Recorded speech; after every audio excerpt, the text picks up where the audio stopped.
Did the Bucks win that game or did the Chiefs lose that game? Can I say both? Nah. Yeah, you can. I'm gonna be decisive. Decisive.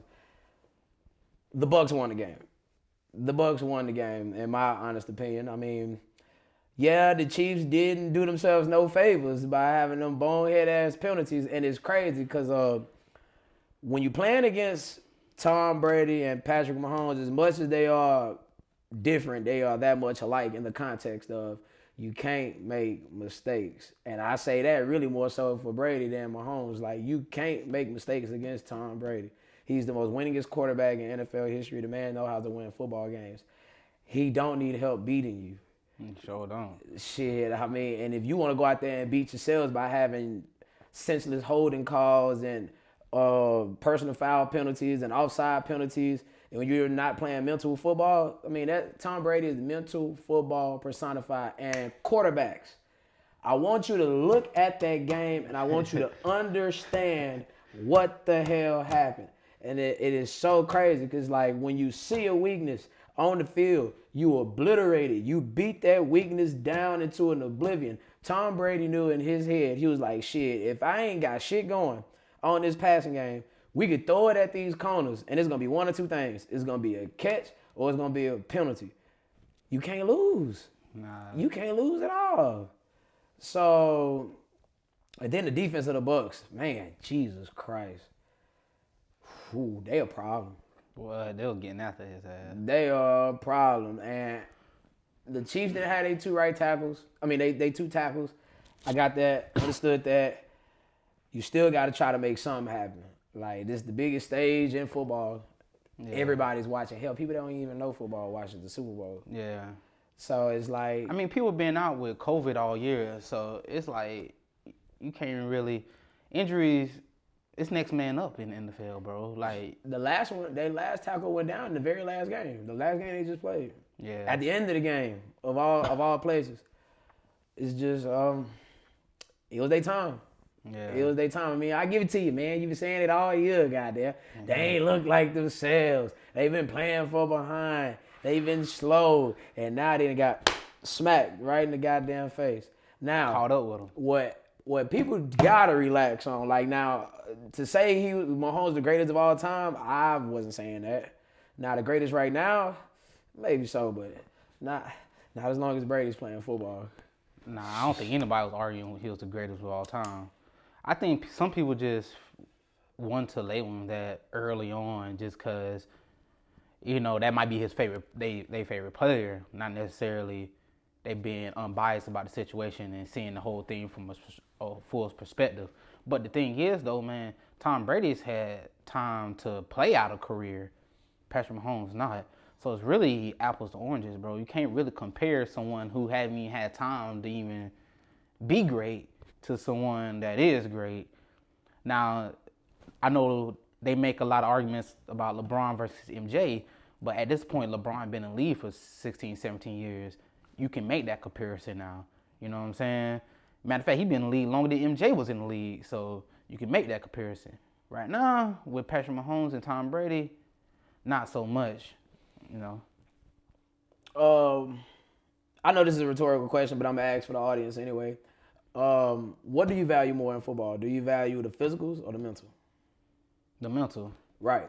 So Patrick Mahomes represents everything people fall in love with, the physicals. Yeah. The amazing arm, the athletic ability to extend the pocket, and all these flashy passing and hit this, that, and third, all this other whatnot, what have you. And Tom Brady makes up the mental side of football. That man ain't got an athletic bone in his body. But when it comes to throwing a football and understanding the psychology and psychological side of football, there we go. You know, the man got it down pat. He got it to a science, and there's nothing you can show him that he haven't seen before. He's played against the peak Ravens. He played against the peak Steelers. He played against the Jaguars when they had Bouye and Jalen Ramsey. He played against the Texans when they had their little top 3, top 5, top 4 defenses or whatever. So he'd seen everything.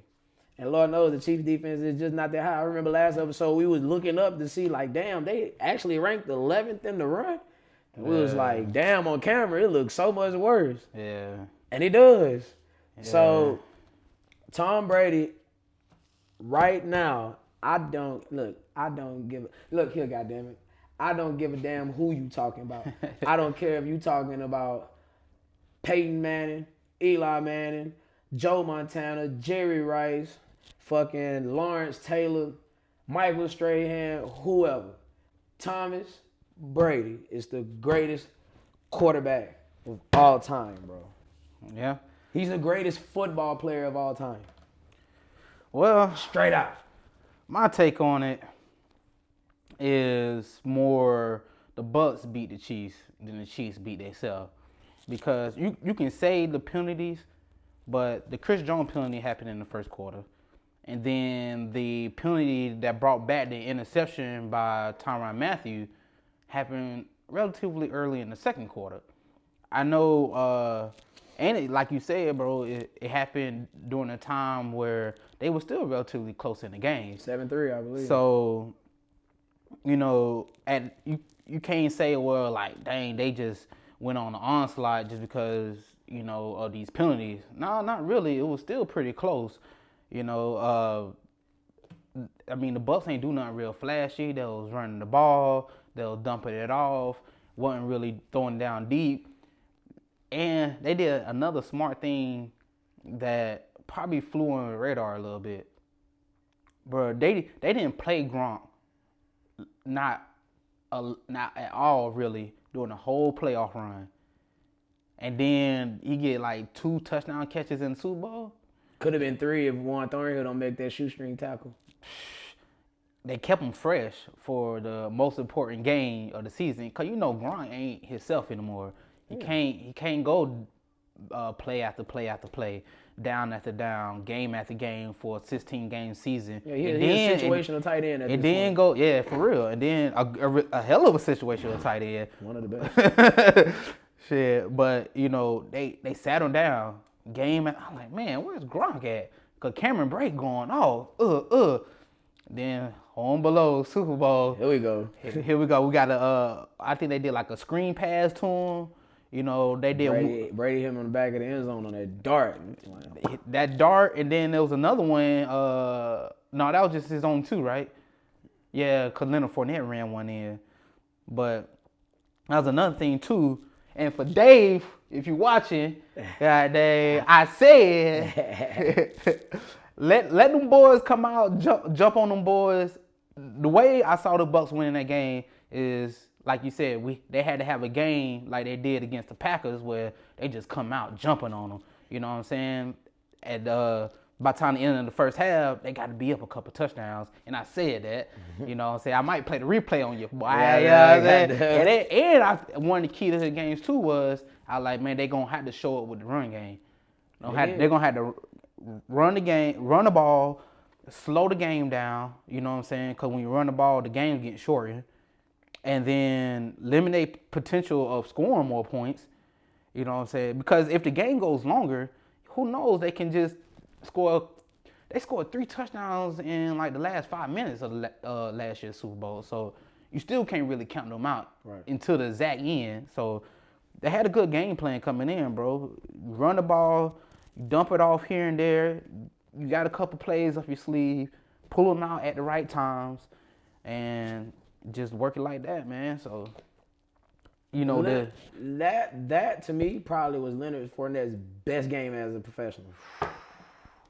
I understand he had some games when he was with the Jaguars where he didn't went for like 150 plus yards and all that, but man, I'm talking about as far as like high volume and high pressure moments. Yeah, man, Leonard Fournette did that. Now that's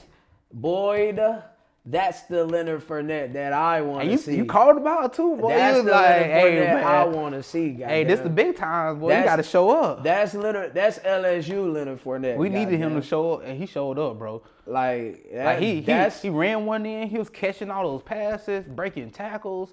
Like, he did everything. Positive run yards.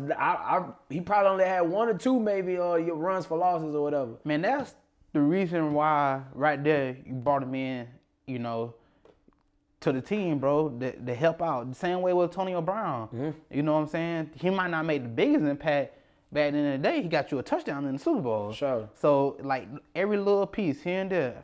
I mean, what happened to Chris Godwin, though?